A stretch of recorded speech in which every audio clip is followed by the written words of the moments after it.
Copy 724, right. Center maintains 2000. Center maintain 2074. Comment 504 to center maintain 3000. 3000, comment 504. In this video, we're going to be talking about all the medical requirements for the private pilot license. I'm going to be covering a couple of questions here. After that, we will discuss about the BasicMed, which is a recent addition. I think that came into effect in 2016. Okay, so basically, if we don't have BasicMed, what is the requirement for the medical requirement for the private pilot, right? So the answer to that question is you need to have so requirement. We'll talk about the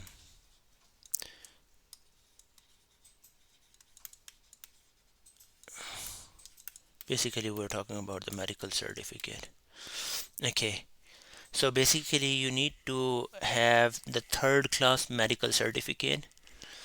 Okay, we talked about that, right? And basically we wanted to talk about when does it expire, this third class medical certificate. Yeah, so it's the 60th month. Does it become like 24? We have 12 months, and then so basically 5 years, right? So either you can say 5 years, it's good for 5 years, or 60 months, right? And the requirement goes like this: the 60th month after the month of the date of examination shown on the certificate. So if on the date of your most recent medical examination you were under the age of 40, okay, so basically it says like if you are under the age of 40, it's gonna last for 5 years, right? Otherwise, if you are above 40, right, it's gonna last for 2 years. Depending on your age, it can last for either for 5 years or for 2 years, right? And that would be it. Now, normally, how do they ask these kind of questions in an oral exam, right?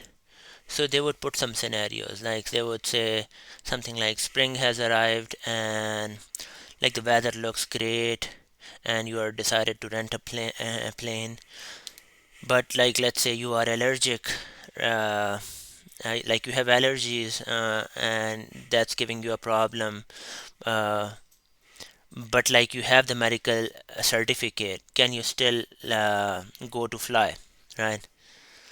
So the safest rule is not to fly like while you are taking any medication, right? So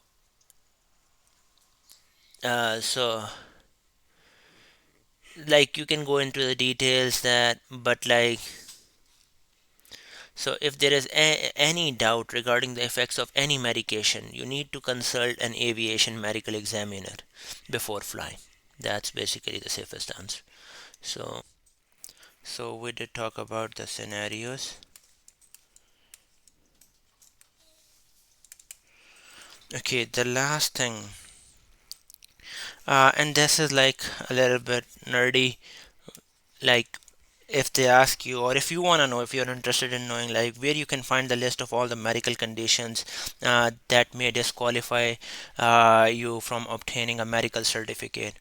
So there are some medical conditions which like you can have that disqualify you from, but like then we're gonna be going into the BasicMed and how that can take you out of that.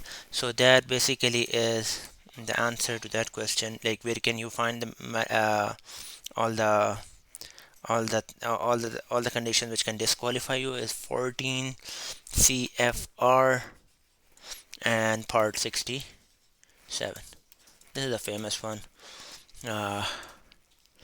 in the CFR. Okay, that's all about that. Now we're gonna be talking about the BasicMed. Basically, I'm gonna be reading out to you from the FAA website here. So, so what is like? So basically, when can you fly under the BasicMed?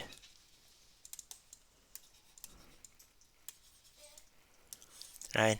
So if you meet the BasicMed requirements, you can operate under BasicMed, right? And what are the basically the requirements, right? So the first one is that you need to have a US driver's license.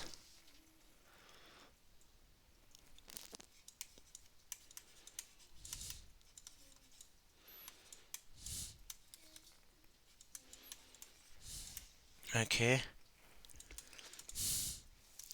The second one is you need to have a state licensed, like you need to see a state licensed physician, like any physician, and he's going to be doing the comprehensive medical examination checklist. He's going to be examining you using the comprehensive like comprehensive medical examination checklist. So it's basically boils down to basic checkup. It doesn't have to be AME, like the aviation medical, uh, what do you call, like the examiner. He doesn't have to be that. Any uh, what do you call, uh, state licensed physician can do that. Third one is like you need to have complete the medical education course. So you need to, they have a course on their website, and you need to do that. These are the only three things you can do. Now, what are the aircraft requirements? If you are flying under BasicMed, you are authorized to fly any aircraft which does not carry more than 6 occupants, right? And also the maximum like the takeoff weight of that airplane should not be more than 6,000 pounds. Okay, and again, the operating requirements are like, other than the pilot himself, you can have 5 passengers, and you uh, are operating under the VFR or IFR, but you need to stay in the United States, and it should be like the less than the 18,000 MSL, mean sea level, not exceeding 250 knots. They are putting thresholds on everything, like your speed, your your altitude, everything. Okay, and the flights are not operated for compensation or hire. You cannot do that. Uh, those were the medical requirements I want, basically requirements and things related to the medical certificates I wanted to cover today. Thanks for watching.